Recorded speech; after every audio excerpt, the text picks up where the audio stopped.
Perkenalkan, kami dari Universitas 11 Agustus Surabaya. Dengan saya Ahmad Rizky Maulana dengan NIM 048. Dengan saya Imelda Alexandra Maun dengan NIM 15124052. Saya Nilan Daru Prenggawaji dengan NIM 030. Kita sekarang berada di makam Belanda di Peneleh.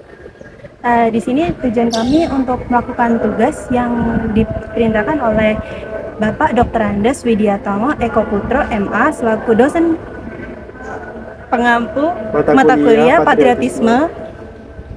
Ikuti keseruan kita hari ini. Eropa Peneleh Surabaya diresmikan pada tahun 1847, tepatnya pada tanggal 1 Desember. Dan kompleks pemakaman ini berkisar 6,5 hektar. Jadi makam ini tidak hanya digunakan oleh para pejabat di Hindia Belanda, tapi juga digunakan oleh para warga Eropa seperti dari Swiss, Norwegia, Belanda, Inggris, Italia, dan sebagainya. Makam ini sebagai tempat peristirahatan terakhir bagi para pejabat Hindia Belanda. Mari ikuti saya untuk melihat salah satu makam Eropa Peneleh yang ada di Surabaya ini. Teman-teman, ini salah satu makam Eropa Peneleh yang ada di Surabaya. Di sini ada biografi singkat dari orang yang dimakamkan. Di sini juga ini menggunakan bahasa ejaan khas Belanda. Selanjutnya, makam Eropa ini adalah salah satu makam tertua yang ada di Surabaya. Jadi kita bisa lihat di sini terdapat sebanyak 33.000 makam yang dimakamkan di sini. Bisa dilihatkan sekelilingnya, teman-teman. Jadi makam ini dibangun pada tahun 1847 Desember dengan maksud untuk mengatasi keterbatasan lahan di makam Kerembangan pada masa itu.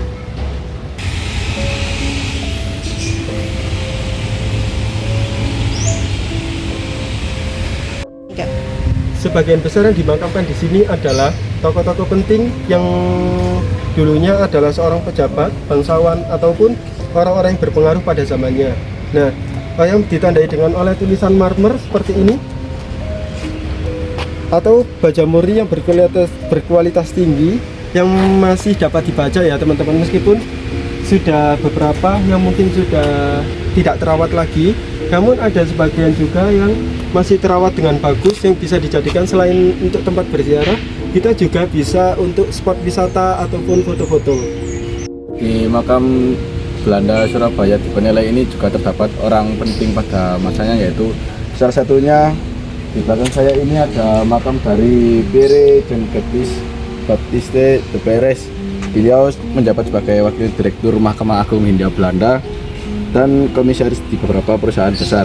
Meskipun catatan tentang Perez tidak banyak diketahui, ia pernah menjabat sebagai Residen Surabaya dan Gubernur Sulawesi. Assalamualaikum warahmatullahi wabarakatuh. Saya Nilan Daru Prenggawaji dengan NIM 030. Saya di sini berada di makam Peneleh Belanda. Dan di sebelah saya ini ada Ibu Erna. Ini Bu, kita berkenan untuk saya wawancarai. Sebelumnya ibunya di sini tuh kayak apa ya Bu? Keamanan. Tapi setiap hari ibunya di sini. Iya, setiap hari jatuh. Ke sini. Untuk di sini sendiri tuh biasanya kalau rame waktu hari apa ya Bu? Atau ada event-event tertentu? Enggak ada sih. Tapi kalau di Surabaya itu yang banyak kapal siar itu kan standar itu sudah ada banyak ini tamu-tamu dari Belanda itu. Tapi kalau ke sini ya tiap-tiap orang bawa ada baju sendiri. Betul, udah ada terjadi sendiri ya Bu. Di sini saya bersama Bapak Polis ya. Bapak, perkenalkan saya Imelda dari Universitas 17 Agustus 1945 Surabaya. Bapak, saya ingin bertanya, di sini kan kita lihat nih makamnya ini kan masih terjaga semua ya, masih terawat gitu. Nah, ini gimana sih perawatannya Pak? Kok bisa kayak gitu? Bisa masih tertata rapi, tersusun rapi, terus bahkan nama-nama di batu nisannya ini masih terlihat jelas gitu loh Pak. Ya, sama anak-anak ya setiap hari dibersihkan gitu. Kalau ada rumput-rumput liar gini dicabut gitu. gitu. Disapu gitu. Disapu ya. Ini pembersihannya berapa kali seminggu Pak atau berapa kali sebulan? Setiap hari. Oh, setiap hari mulai pagi sampai sore. Oh, jadi setiap hari itu bersihin terus? Bersihin terus. Oh, jadi apa ada pergantian shiftnya atau gimana Pak? Enggak ada. Oh, Nggak jadi ada. yang datang ke sini ya udah langsung bersihin Ya, aja gitu ya Pak. langsung. Dan sekarang saya sudah bersama Bapak Adi, salah satu penjaga makam di sini ya Pak. Ya. Perkenalkan saya Rizky Pak dari Universitas 17 Agustus Surabaya yang di Indonesia Purwokerto. Nah, mungkin di sini saya akan sedikit bertanya tentang makam ini. Ini adalah makam salah satu makam yang sudah direkomendasikan dan untuk menjadi tempat wisata ya Pak. Nah, mungkin Bapak bisa menceritakan sejak kapan tempat ini bisa dijadikan wisatawan umum oleh warga lokal maupun turis-turis yang berkunjung ke Surabaya. Sejak tahun 2011. Oh, sudah lama ya Pak.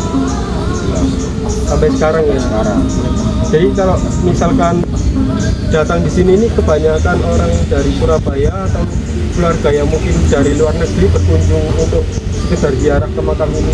ya macam-macam, ada yang warga sekitar, luar kota, luar pulau, terus orang mancanegara juga, ahli waris dari Belanda.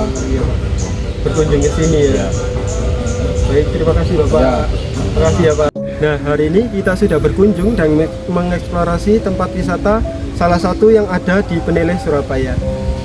Jadi teman-teman, ini bisa menjadi salah satu referensi bagi kalian yang ingin berkunjung ke salah satu tempat bersejarah yang ada di kota Surabaya. Bila kalian ingin mengenal sejarah lebih dalam, kalian bisa langsung berkunjung di sini di makam Eropa Peneleh. Dan perlu diingat untuk teman-teman yang mau berkunjung ke makam Belanda Peneleh ini, jangan lupa untuk menjaga kebersihan karena makam di sini sangat terawat dan masih dijaga kelestariannya. Terima Terima kasih kasih. semuanya, sampai jumpa di vlog kita yang selanjutnya. Dadah. Bye-bye.